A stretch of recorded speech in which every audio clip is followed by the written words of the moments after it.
जय माँ सरस्वती। ओम नमः शिवाय।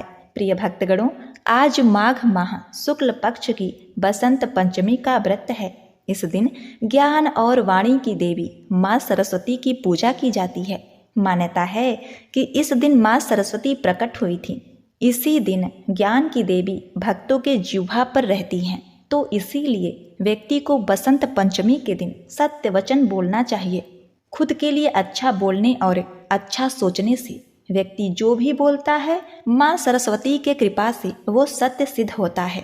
किसी को भूल कर भी अपशब्द ना कहें, शुद्ध विचार रखें तथा इस पावन अवसर पर माता सरस्वती की पूजा करें तथा कथा का श्रवण करने से व्यक्ति को मन चाहे फल की प्राप्ति होती है। सुख, शांति, बल, बुद्धि, विद्या प्राप्त होता है। साथ ही इस दिन से बसंत ऋतु की शुरुआत हो जाती है।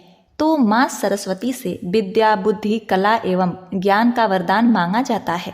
और पीले रंग का वस्त्र जरूर पहने, पीले फूलों से देवी सरस्वती का पूजन करें।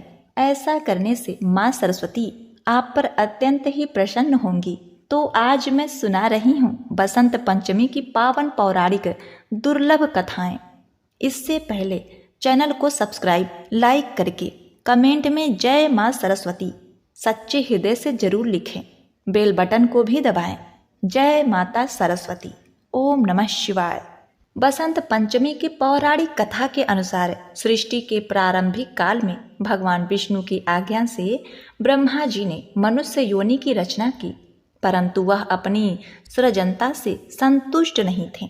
तब उन्होंने विष्णु जी से आज्ञा लेकर अपने कमंडल से जल को पृथ्वी पर छिड़क दिया, जिससे पृथ्वी पर कंपन होने लगा और एक अद्भुत शक्ति के रूप में चतुर्भुजी सुंदर स्त्री प्रकट हुई, जिनके एक हाथ में वीणा और दूसरा हाथ वर मुद्रा में था।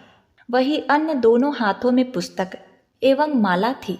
जब इन देवी ने वीणा का मधुर तान दिया तो संसार के समस्त जीव जंतु को वाणी प्राप्त हो गई। तब ब्रह्मा जी ने उस देवी को वीणा की देवी सरस्वती कहा। सरस्वती को बागेश्वरी, भगवती, शारदा, वीणा वादनी और भाग्य देवी सहित अनेक नामों से पूजा जाता है।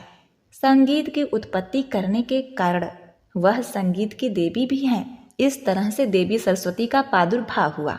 इस तरह माँ सरस्वती के अवतरण दिवस के रूप में बसंत पंचमी का पर्व मनाया जाता है।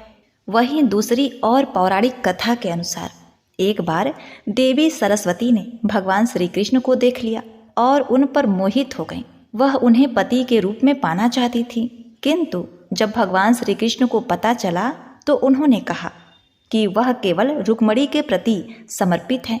लेकिन सरस्वती जी को मनाने के लिए उन्होंने वरदान दे दिया कि आज से माघ माह के शुक्ल पक्ष की पंचमी को समस्त विश्व आपकी विद्या के रूप में, ज्ञान के देवी के रूप में पूजा करेगा।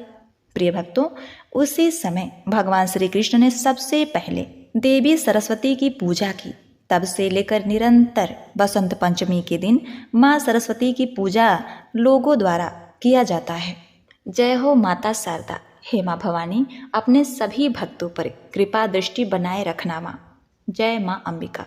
प्रिय भक्तगणों, अब आप श्रवण करेंगे माँ सरस्वती की बहुत ही अद्भुत अनोखी कथा। इस कथा के अनुसार मद्रास नामक स्थान पर बहुत समय पहले वहाँ एक ब्राह्मण रहता था। उस समय सरस्वती और लक्ष्मी की आपस में नहीं बनती थी, इसीलिए वह सरस्वती का पुजारी ब्राह्मण निर्धन था। वह प्राचीन परंपरा के अनुसार शिष्यों को पढ़ाता था। गुरुकुल की परंपरा के अनुसार शिष्य उसके लिए गांव जाकर भिक्षा मांगते थे। भिक्षा में जो भी मिलता था उसी से उसका गुजारा हो जाता था। ब्राह्मण की पत्नी को बच्चा होने वाला था। ऐसे में ब्राह्मण की पत्नी को चिंता होने लगी कि उसकी संतान का लालन पालन इतनी गरीबी में कैसे होगा। इसी बात को लेकर वो अक्सर ब्राह्मण को उसकी गरीबी के लिए ताने मारने लगी। वे कहती, न जाने मुझे किन कर्मों की सजा मिली है जो मेरा विवाह मेरे पिता ने एक कंगाल से कर दिया। हे पार्वती, ब्राह्मण को ये बात अच्छी नहीं लगी। ताने सुन सुनकर वह परेशान हो चुका था। फिर एक दिन उसने एक फैसला लिया और अपने सबसे प्रिय और सूझबूझ वाले और सबसे तेजस्वी शिष्य को बुलाकर सारी जिम्मेदारी उसे दे दी। इसके बाद 4-5 महीने में लौटने का आश्वासन देकर धन कमाने राजधानी चला गया। ब्राह्मण के जाने के बाद वह शिष्य ने अपनी सारी जिम्मेदारियां ईमानदारी के साथ निभाया। आस पास के गांव वालों को जब पता चला तो सब लोगों ने मिलकर ब्राह्मण के यहाँ अनाज और जरूरत का बाकी सामान भिजवा दिया। आश्रम में बाकी शिष्यों को वह शिक्षा देने लगा। इस तरह सब कुछ सही रास्ते पर चलने लगा। एक रात को ब्राह्मणी ने पुत्र को जन्म दिया। दरवाजे के पास खड़े शिष्य को जब पता चला तो उसने सोचा कि आगे क्या क्या करना है। इस बारे में गांव के बुजुर्गों से सलाह लेनी चाहिए। हे पार्वती, वह जाने ही वाला था कि इतनी देर में वहां दुबला पतला ब्राह्मण लाठी के सहारे चलते हुए वहां आया। उसकी वेशभूषा देखकर शिष्यों को लगा कि शायद वह कोई भिखारी है। शिष्य बोला, ओ बाबा, कौन हो तुम? आधी रात को यहाँ कैसे आना हुआ? तो उस बुजुर्ग ने कहा, अभी मत पूछो कौन हूं मैं, मुझे कुछ काम है, मुझे अंदर जाने दो। उस दुबले पतले ब्राह्मण ने जवाब दिया। तो उस शिष्य ने कहा, ऐसे कैसे जाने दो? कम से कम अपना परिचय तो दीजिए। और भला आप इस स्थिति में एक असहाय स्त्री के पास कैसे जा सकते हैं? शिष्य दरवाजे पर रास्ता रोके हुए खड़ा था। ब्राह्मण ने हंसते हुए जवाब दिया, तो सुनो, मैं विधाता हूँ, सबका भाग्य लिखने वाला। आज यहाँ बच्चा पैदा हुआ है तो बस उसी का भाग्य लिखने चला आया। भाग्य लिखने वाले को कौन रोक सकता है भला? इतना कहते हुए वह ब्राह्मण हंसते हुए शिष्य को हटाकर अंदर चला गया। जब वह बाहर आया तो उस शिष्य ने उत्सुकतावश पूछा, महाराज, आपने क्या लिखा उस नन्हे बच्चे के बारे में, मेरे गुरु भाई के बारे में? हे पार्वती, आज तक विधाता ने किसी को बताया है क्या कि उन्होंने किसके भाग्य में क्या लिखा है? परंतु शिष्य भी उन्हें ऐसे नहीं जाने देने वाला था। पीछा न छोड़ते देखकर ब्राह्मण विवश होकर बोला, यही जानना चाहते हो ना कि क्या लिखा है? तो मैंने यह लिखा है कि ये लड़का हमेशा निर्धन ही रहेगा। इसके पास घर में एक गाय और एक बोरा अनाज के अलावा कुछ भी नहीं रहेगा। कितना भी परिश्रम कर ले, यह धन नहीं कमा पाएगा। इतना कहते ही वह ब्राह्मण वहां से चला गया। शिष्य को उसके इस व्यवहार पर बहुत गुस्सा आया, परंतु वह ब्राह्मण अब जा चुका था, इसलिए कुछ किया नहीं जा सकता था। हे पार्वती, कुछ महीने बाद गुरुकुल का ब्राह्मण लौट आया। आकर जब उसने देखा कि सब कुछ व्यवस्थित ढंग से चल रहा है तो उसे बड़ी ही प्रसन्नता हुई। अपने साथ वह काफी धन कमाकर लाया था। अब उसे किसी बात की कोई चिंता नहीं थी, इसीलिए उसका जीवन अब हंसी खुशी गुजरने लगा। लेकिन वह खुशी ज्यादा दिन तक न टिक सकी। सब धन खत्म हो गया और कमाई का और कोई साधन न होने से एक बार फिर गरीबी आ गई। हे पार्वती, अब सुनो। अब ब्राह्मण का परिवार 2 साल पहले वाली हालत में आ गया। इस बार फिर ब्राह्मणी को बच्चा होने वाला था। ऐसे में जब ब्राह्मण ने शिष्य से अपनी स्थिति के बारे में विचार विमर्श किया तो शिष्य ने उसे फिर से राजधानी जाने की सलाह दी। हे पार्वती, ब्राह्मण पहले की तरह अपनी सारी जिम्मेदारी अपने उसी बुद्धिमान शिष्य के कंधों पर छोड़कर राजधानी चला गया। सब कुछ वैसे ही फिर से चलने लगा जैसे पहले चलता था। फिर से गांव के लोग अनाज व जरूरी सामान दे गए। समय आने पर ब्राह्मणी की कोख से एक कन्या ने जन्म लिया। जब शिष्य को इस बात की खबर हुई तो वह गुरु बहन को देखने के लिए गया, लेकिन उसके पहुंचने से पहले ही वहां वही दुबला पतला ब्राह्मण पहुंच गया था जो अपने आप को विधाता बता रहा था। उसे देखकर शिष्य को गुस्सा तो बहुत आया, परंतु वह कर भी क्या सकता था। हे पार्वती, जब वह ब्राह्मण भाग्य लिखकर बाहर निकले तो शिष्य ने पूछा, कहो महाराज, अब कौन सा चक्रव्यूह रच कर आए हो? उस ब्राह्मण ने कहा, अरे भाई, गुस्सा क्यों होते हो? मैं तो यहाँ बस अपना काम करने आया था। सबका अपना काम है, मेरा भी काम है, इसमें मैं क्या कर सकता हूँ? हे पार्वती, इस प्रकार से चेहरे पर व्यंग्यात्मक मुस्कान लिए हुए ब्राह्मण ने कहा। तो शिष्य बोला, अच्छा महाराज, ठीक है, मगर बताओ तो सही, आखिर मेरी गुरु बहन के भाग्य में क्या लिखा आपने? तब उस ब्राह्मण ने कहा, इस लड़की का विवाह नहीं होगा। हाँ, लेकिन इसे देखने वाले बहुत आएंगे, फिर भी ये सारा जीवन कुंवारी ही रहेगी। इतना सुनते ही शिष्य को गुस्सा आ गया और उसने उस ब्राह्मण को वहां से भाग जाने के लिए कहा। ब्राह्मण पहले की ही भांति मुस्कुराता हुआ चला गया, लेकिन उस शिष्य के मन को अशांति दे गया। वह सोच में पड़ गया कि अगर ये सच में विधाता था तो उसके गुरु भाई और गुरु बहन का भविष्य क्या होगा, कैसे कटेगा उनका जीवन। हे पार्वती, मैं क्या कहूँ। खैर, धीरे धीरे समय बीतने लगा। 1 साल, 2 साल, 3 साल करते करते कई साल बीत गए। शिष्य का गुरु यानी कि वह ब्राह्मण वापस नहीं आया। राजधानी से जितने व्यक्ति आते उतनी बातें करते। कोई कहता ब्राह्मण की मृत्यु हो गई, कोई कहता वह अपनी पत्नी से परेशान थे इसलिए संन्यास लेकर जंगल में चले गए। शिष्य भी ब्राह्मण के घर और गुरुकुल की सारी जिम्मेदारी संभाल रहा था। सबके साथ साथ उसने अपने गुरु भाई और गुरु बहन को भी शिक्षा देकर उन्हें शिक्षित कर दिया। हे पार्वती, इस तरह 18 साल बीत चुके थे। ब्राह्मणी का पुत्र 20 वर्ष का हो गया। शिष्य को अब लगने लगा कि अब उसका गुरु भाई गुरुकुल की व्यवस्था संभालने लायक हो गया है। इसी विचार से अब शिष्य अपनी सारी जिम्मेदारी उसे देकर वहां से विदा लेना चाहता था। ब्राह्मणी व उसके पुत्र और पुत्री ने उस शिष्य को रोकने का बहुत प्रयास किया, मगर सब व्यर्थ था। हे पार्वती, शिष्य जब जा रहा था तब गुरु भाई उसे छोड़ते हुए कुछ दूर तक उसके साथ गया। जब गुरु भाई आशीर्वाद लेकर वापस लौटने को हुआ तब उस शिष्य ने कहा, भाई, मैं जा रहा हूँ, मगर जो मैं अभी तुम्हें जो 2 बातें बताऊंगा उस बात का ध्यान रखना। पहला, कभी भी अपने घर पर अनाज से भरा हुआ बोरा और दूध देने वाली गाय मत रखना। अगर तुमने दोनों रखें तो तुम सारा जीवन निर्धन ही रहोगे। दूसरा, जब भी कोई व्यक्ति तुम्हारी बहन के विवाह के संबंध में बात करने आए तो उसे 100 सोने की मोहरें देकर जाने को बोलना, और जब वो 100 मोहरें तुम्हें दे दे तभी अपनी बहन उन्हें दिखाना। हे पार्वती, लड़के ने वैसा ही करने का वादा करके शिष्य को विदा किया और आश्रम में लौट आया। अगले ही दिन गांव के एक पुरोहित के यहाँ से एक दुधारू गाय और एक बोरा अनाज उस लड़के के घर भिजवा दिया। लड़के ने उसी समय गाय और अनाज का बोरा बेच दिया। अगले दिन फिर किसी ने एक बोरा अनाज और एक दुधारू गाय भेजी। लड़के ने फिर वैसा ही किया। अब आए दिन गायें और अनाज के बोरे आने लगे। लड़का उन्हें अपने वायदे के अनुसार बेचता गया।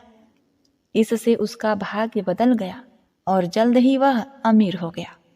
थोड़े ही दिन में उसकी बहन के विवाह की उम्र हो गई। विवाह के लिए कई लोग लड़के से संपर्क करने लगे। उस लड़के को अपना वादा याद था। उसकी बहन को जो भी देखने आता वह उससे 100 स्वर्ण मुद्राएं लेता। इस तरह वह और भी धनी हो गया। उसका जीवन सुखमय हो गया। इसी तरह कई साल बीत गए।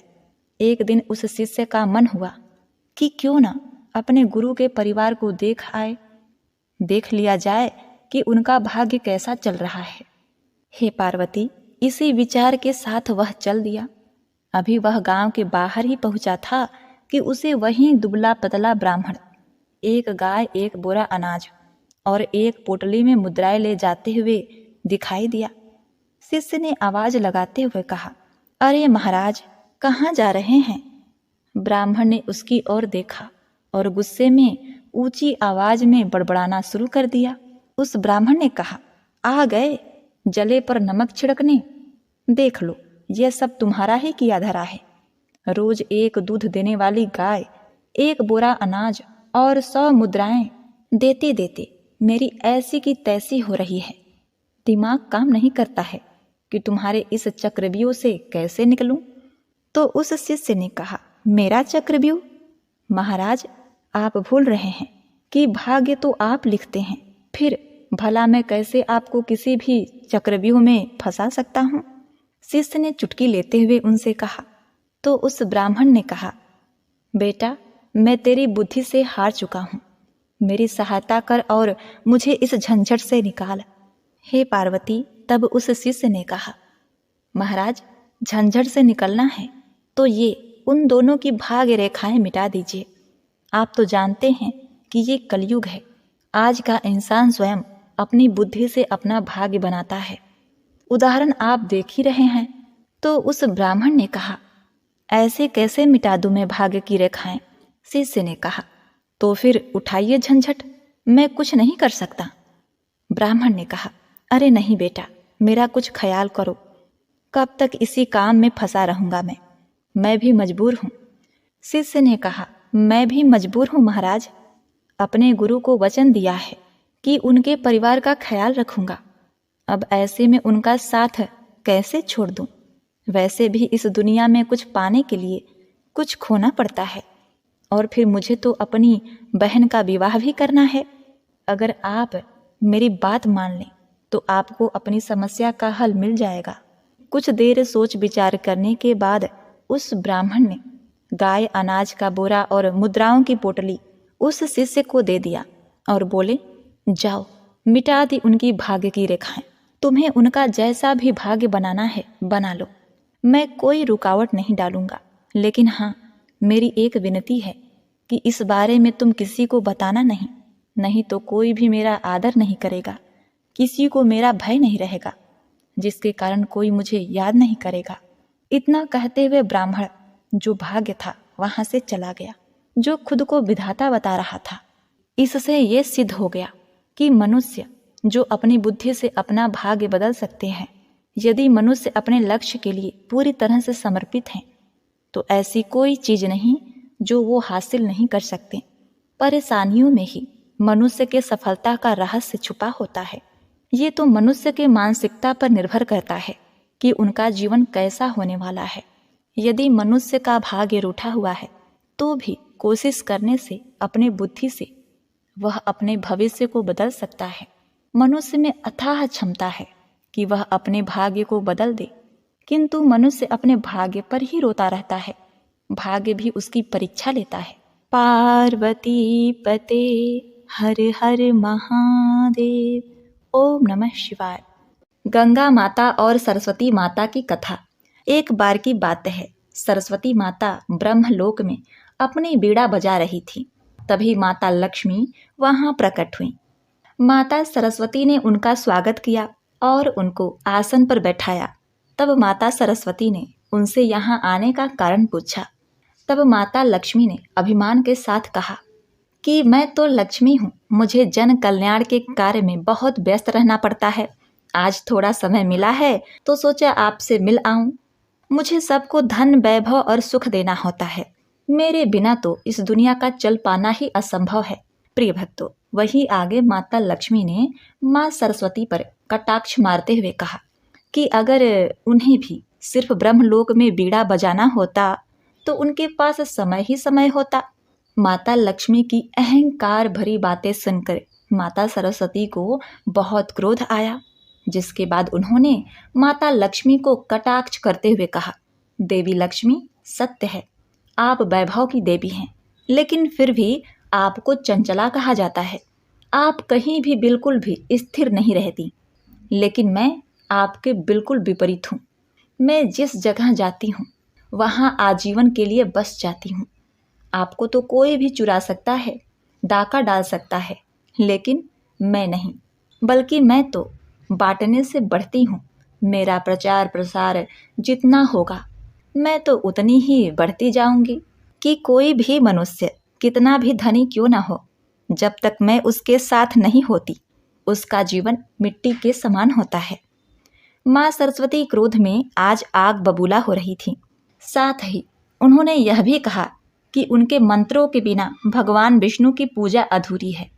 माता सरस्वती के तर्कों से माता लक्ष्मी संतुष्ट नहीं हुई और ना ही अपनी बातों से हिली, जिसके बाद उन्होंने कहा कि अब इस विवाद का फैसला सिर्फ और सिर्फ श्री हरि विष्णु करेंगे। क्योंकि आपको वाणी में तो कोई भी हरा नहीं सकता।